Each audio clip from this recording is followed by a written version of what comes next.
আমি তাহিরা কিবরিয়া স্বাগত জানাচ্ছি ভিওএ 16 নির্বাচন পর্বে। দ্য লস অ্যাঞ্জেলেস টাইমস বলছে সামরিক বাহিনীর সদস্য এবং দেশের বাইরে থেকে ভোটদানের বিষয়ে ওহাইও রাজ্যে যে নতুন আইন হয়েছে, ডেমোক্র্যাট দল তার বিরুদ্ধে মামলা করেছে। রমনির পক্ষে বলা হয়েছে সামরিক বাহিনীর সদস্যদের আগে থেকে ভোটের অধিকার খর্ব করা হয়েছে, তবে ওবামা অভিযান তা স্বীকার করে না।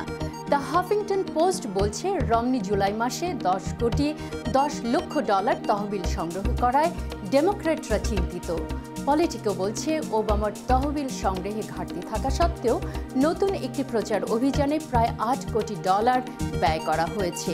ওই প্রচারে মহিলাদের বিতর্কিত প্ল্যান্ড প্যারেন্টহুডের তহবিল কমানোর বিষয়ে রমনির পরিকল্পনাটি নেতিবাচকভাবে তুলে ধরা হয়েছে। আজ এ পর্যন্তই ভিওএ 16 নির্বাচন পর্বে আবার দেখা হবে।